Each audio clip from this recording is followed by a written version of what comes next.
آج کل ایک وائرس پھیلا ہوا ہے جو چائنا سے شروع ہوا، جس کو کورونا کہتے ہیں۔ وہ اتنی تیزی سے پھیلی ہے کہ چائنا کے ساتھ آمد و رفت بند ہو گئی ہے، کاروبار بند ہو گیا ہے، لیکن پھر بھی وہ پھیل گئی ہے۔ سعودی عرب نے عمرے بند کر دیے ہیں، کسی کو عمرے پر آنے کی اجازت نہیں ہے۔ پاکستان میں بھی اس کا خوف پھیلا ہوا ہے۔ تو ہمارے نبی فرماتے ہیں لا عدوى فی الاسلام۔ ایک تو ہمیں بنیاد بتائی کہ بیماری آتی ہے اللہ کی طرف سے، وہ لگتی نہیں، وہ اللہ لگاتا ہے تو لگتی ہے۔ اسلام میں کوئی چھوت چھات کوئی نہیں ہے، لا عدوى فی الاسلام۔ دوسرا، زندگی موت اللہ کے ہاتھ میں ہے۔ بیماریوں سے کوئی نہیں مرتا، اپنے ٹائم پہ لوگ مرتے ہیں۔ صحت مند بیٹھے بیٹھے مجھے کل ملا وہ صدیق بھائی کا بیٹا، سبزی والا صدیق تھا چوک، فوت ہو گیا۔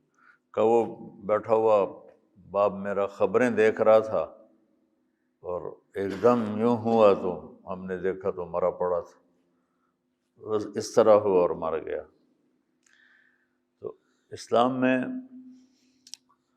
یقین اللہ پر ہے، لیکن سبب اختیار کرو۔ یہ یقین کہ اللہ کی طرف سے آتی ہے بیماری، چھوت سے نہیں آتی۔ لیکن احتیاط کے لیے آپ نے کہا جہاں وبا پھیل جائے وہاں کوئی شخص نہ جائے، اور جو وہاں رہ رہا ہے وہ باہر نہ آئے۔ سبحان اللہ، کتنا بیلنس کر دیا۔ ایک تو یقین ٹھیک کیا لا عدوى فی الاسلام، اسلام میں چھوت چھات کوئی نہیں ہے، اوپر سے اللہ کا امر آتا ہے۔ تو ایک دفعہ ہندوستان میں پھیلی تھی طاعون، تو اس گھر میں سب کو لگ گئی، ساتھ والے گھر میں کسی ایک کو بھی نہیں لگی، پھر 2 گھر چھوڑ کے اس گھر میں لگ گئی، اور اس کے بالکل برابر والے میں کسی ایک کو نہیں لگی۔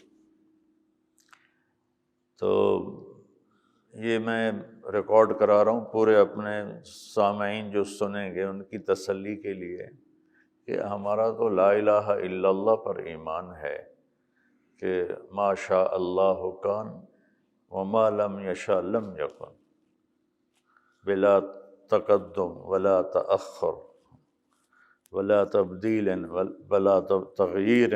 ہم تو اس کے قائل ہیں کہ اس کی چاہت پوری ہوتی ہے۔ ما شاء اللہ کان کما شاء کان فی الوقت الذی شاء کان علی الوجہ الذی شاء کان وما لم یشاء لم یکن، کہ اللہ جو چاہتا ہے، جب چاہتا ہے، جیسے چاہتا ہے، جس کے بارے میں چاہتا ہے کر کے دکھا دیتا ہے، اور نہیں چاہتا تو نہیں ہوتا۔